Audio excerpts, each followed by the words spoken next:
Everyone is bracing for Impact, the MCU's latest and potentially final iteration. There are some things that they still have in the can right now, but at least when it comes to high-profile coverage, or just that same type of curiosity that overtakes you when you see a car crash and you just can't help but take a glimpse, this is probably the last time that we're going to see this until something absolutely wild comes along. But, revel in it for the time being, because it's going to be a long time, a long old time, even with the strike now officially being over. It's all done and dusted tomorrow, but there will not be any further marketing to help out this beleaguered project. And trust me, they need as much goodwill, good word of mouth for this abysmal opening weekend, hoping that, hey, maybe the fall off for the second week. Okay, I know that, they got more competition out there in the form of the Hunger Games prequel, which I equally cannot wait to cover. But they're just hoping, man, that there's something, like they can go ahead and weather a bad opening weekend. But if that fall off for the second weekend's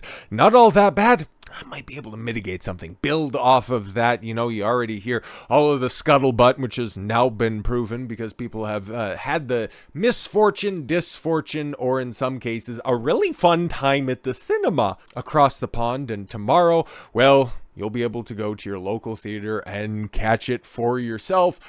If you have nothing better to do, like, I don't know, maybe your colonoscopy got pushed off and delayed.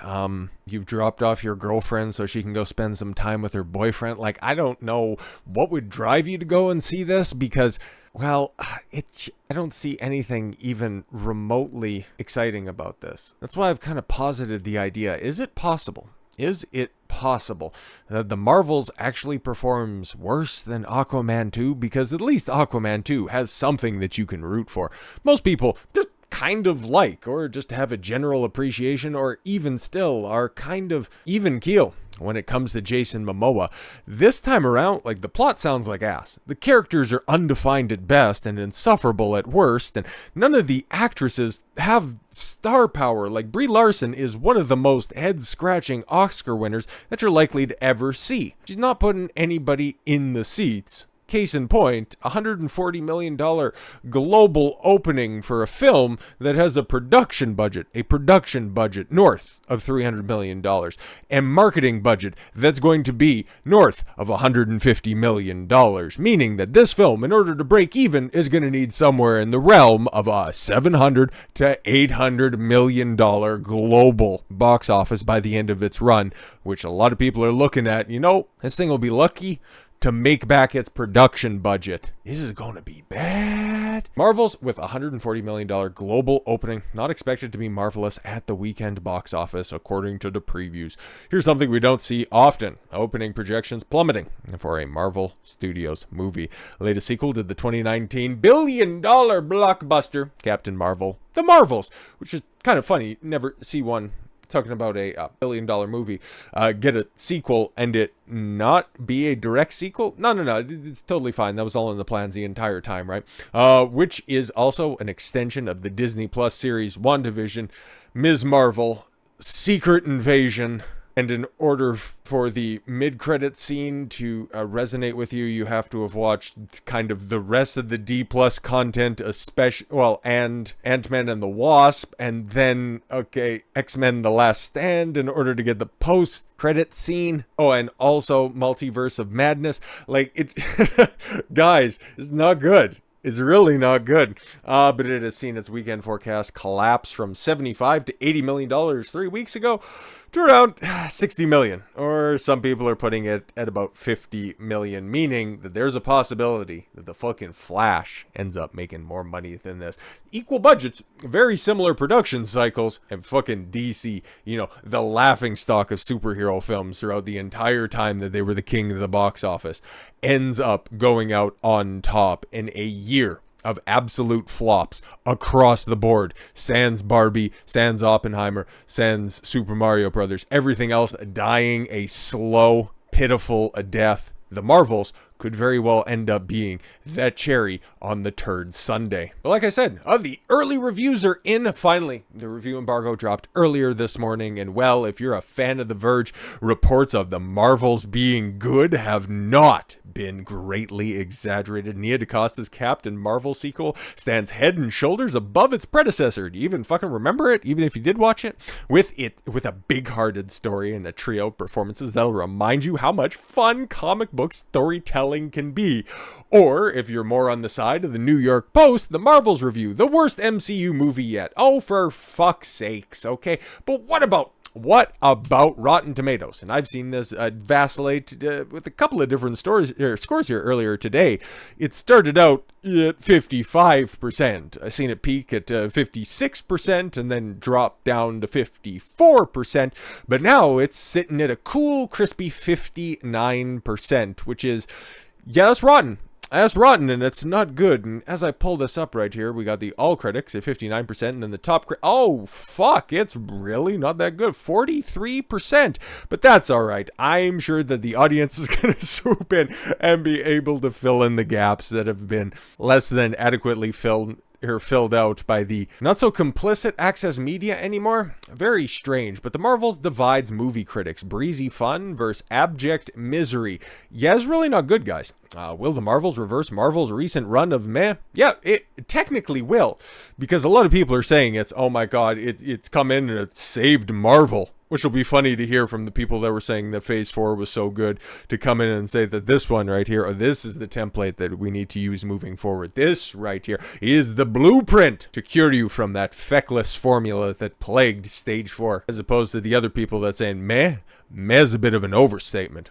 Not according to the early critic reviews. The latest Marvel Cinematic Universe title is getting rather mediocre notices, with a just out-of-the-gate Rotten Tomatoes score in the mid-50s, which would make for one of the weakest MCU titles ever. I don't know what's worse. I know it's in the same realm as the Eternals, which, again, do you remember it? Did you even bother watching it? None of those characters, even as infinitely powerful as they are, play absolutely zero role into this, once again, another intergalactic film. And we've heard, okay, at least I have, for some of the people that have voiced their displeasure with this film, the fucking plot, holy shit, because we read through some of the spoilers that Mr. H Reviews put out there into the world, and well, they're all true. They're all true. But there's some other gaps that he left out with the copious amount of cats, because of course, and Kamala Khan, okay, bargain store Ms. Marvel right there. Her parents, her family are all throughout the film, which is fantastic stuff. Just another cast of no-name characters with, who the fuck are you? You're from the least viewed Disney Plus streaming show? Okay, fantastic. We're so glad that you get, front and center positioning. Okay, wonderful stuff. But the villain in this, like the Marvel films, okay, even if you like them at any given point in time, like they've always been soft, even for the ones that I watched, right? I watched everything in Stage 1, and then I fell off in Stage 2 because, well, Iron Man 3 is the worst film that I've ever watched. I fucking despise that shit. Anyway, I mean, that's neither here nor there. Marvel has always had a villain problem, okay? Like, as much as I love Iron Man 1, Jeff Bridges' Obadiah Stane just goes completely fucking bonkers in the third act, and it's never really explained and all that stuff, but yeah, it's fine. Who was the ultimate villain in Thor 1, which I liked. I've always maintained my appreciation for that film. There was that goofy looking monster with like the flame face. Like, oh, okay. He had Abomination in The Incredible Hulk, which I tolerated. I remember a little bit of it. He came back and he got, he reprised his role. Tim Roth reprised his role as Abomination in She-Hulk, an appropriate villain for that streaming show. But yeah, he basically got sidelined for the better part of 15 years. Actually, it would have been exactly 15. No, that came out last year. It's 15 years this year. So the guts of 2 decades. Okay.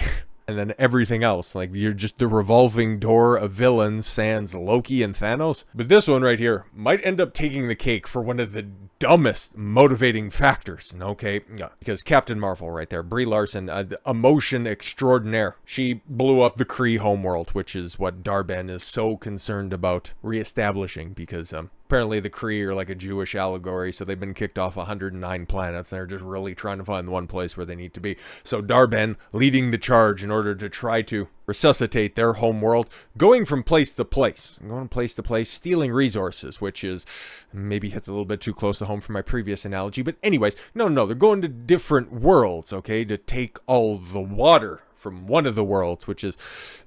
okay, that kind of makes sense. And then goes to another planet, which, hold for laughter on this one, to steal all the air. I heard that, and my fucking brain almost fell through my ear with how stupid that... Steal the air? What the how the fuck do you steal air? Zero fucking sense, but okay. And then, okay, it gets worse than that. It gets even more stupid than that. Then Dar-Ben and the rest of the cast of characters goes to Earth to steal the sun. You have intergalactic travel, and instead of stealing the fucking sun that's right there, you gotta go to Earth to steal the sun. How stupid is this shit? Nobody's gonna go fucking see this. It's gonna get all of the shit that it totally fucking deserves, and I can't wait for everybody else whose expertise is breaking down media to tear this fucking film a brand new asshole. I'm just here to laugh at all the numbers, because men lie, women lie, but numbers don't, and the MCU is stone cold fucking dead. What? But what's interesting is that so many reactions to the Marvels are also intensely polarized. Is it polarized? Whatever, man. Overused word. With some insisting the film is delightful fun, and others are calling the movie abject misery, turgidly mindless. How the fuck do you get turgid and Brie Larson actually get her titties out? Okay. And a new low for Marvel. So yeah, it sounds like some people are just glazing in an attempt to hopefully to continue their access that they got for these special screenings, and other people going, holy fuck, finally it's safe for us to tear into these dog shit films. Because knowing how dishonest a lot of these reviewers are, if they were still writing for these outlets at the time that Captain Marvel initially came out in 2019, they were probably the ones going, misogyny, you just hate strong independent women, you don't understand movies, you don't have media literacy. They were probably those exact same fuckers who were out there spewing that exact same dog shit. So now that the pool's warm, that's been warmed up by South Park and the continuous failures coming out of theaters, they can go, yeah, this isn't very good. In general, the more traditional news outlets tend to skew against the film, Hollywood Reporter's review excluded, while some of the more fan-focused entertainment sites are much more positive. Of course, because they like the gift baskets that they get handed at the premiere of the film. Let's keep it a buck. Overall, it seems like the more one has invested in watching all the previous MCU movies and TV shows, the more likely they are to dig the Marvels and understand it. Yeah, that also kind of is a false dichotomy that you have right there, because if you have all the reviewers from the mainstream outlets, they have already seen these films, okay, in order to write previous reviews on them as well. But yeah, shills are going to continue to shill regardless of how bad the project is until it's all right and everybody is turned on it, including their audiences. Then they can go, yeah, that wasn't very good after all, but I had a really good time, my seats were good, and I got a Captain Marvel jacket. It was really fun. The Marvels, Carol Danvers, yes, Captain Marvel, Brie Larson teams up with, who gives a shit. But let's take a look at some of the bylines from the critic reactions. The Hollywood Reporter, Larsa, Paris, and Vellani, the three main characters, who were which, outside of Brie Larson, and the rest of them, I don't fucking know, have a natural and infectious rapport. Their undeniable chemistry anchors one of the stronger threads of the Marvels, which wrestles with Carol's isolation and ego. Sounds fantastic. The Marvels takes on more than it can responsibly handle in its brisk runtime. So there's a whole bunch of loose plot threads. The pacing's a bit fucked up. Sounds like it's slapped together with cellar tape from all of the different scripts that make up this abomination. Okay. Which means abrupt endings and discarded threads. Oh, there we go. So it's a plot hole laden mess. But it's fun, and they're the natural chemistry. Telegraph, superhero franchise, sinks to a new low. Oh, shucks. Just about got another one. Just about had two in a row. The shortest of the MCU films, yet it also is the most interminable and not of nightmares that groans with the series now trademark VFX sloppiness. That actually sounds like it's more accurate to the film itself, as opposed to something that you can glean from, like, if they were still going on at the time, fucking interviews that are out there.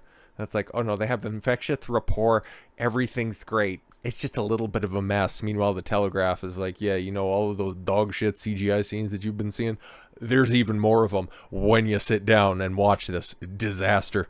The Wrap, it's silly and makes a little sense, but it's such a fun time at the movies. See, guys, it doesn't have to be good when it's fun, and isn't that why we go to see movies in the first place? No, you hope something's good. This is the fucking consumer mentality wrought large. Vellani is magical, and the film captures the pure essence of why superheroes are so beloved. Paris and Larson are also good, but they really just back up for Kamala Khan to rightfully shine. Take the kids, have fun, and don't think too hard about it. That just tells me that, yeah, none of this shit actually makes sense, but you should like it, because if you don't, you're a misogynist. We can continue to go on. You got the Associated Press, USA Today liked it. The New York Post kind of alluded to it with the headline that I brought up. It's a fucking disaster. Shit sucks, yo. At least the gay outlets like it. IO9, Marvel Studios' latest film in Phase 5, is a franchise in a genre-bending, mind-melting, and found family building joy with an all-timer post-credit scene, which I already told you about. Hey guys, there's going to be another Rambo. Lashana Lynch, because she wasn't quite satisfied with simply killing off James Bond, is going to be an integral feature of the MCU moving forward in whatever fucking form or fashion it finds itself after this disaster descends upon the box office. Whatever ashes get swept up into the dustpan, don't worry, she'll be back now and a part of the X-Men. Fantastic stuff. Can't wait for them to butcher an all-time classic like that. Thank Christ. Sony has control, has a license, has power, has creative destiny over Spider-Man. That is, of course, until they start to replace Spider-Man with Miles Morales and continues down that treacherous path that the video games have seemed to take as well. Some studios might end up weathering the storm a little bit better, but now all the chickens are coming home to roost when it comes to all these terrible decision makings by the terrible decision makers, and well, I'll just be here laughing on the sidelines, knowing that I checked out a long-ass fucking time ago, waiting for it all to burn the fuck down so we can just build something better in the aftermath. So with all that said, thank you all very much for the gift of your time. I've been Don Consuelo. I want you to follow your gut and get after it. Take care, everyone.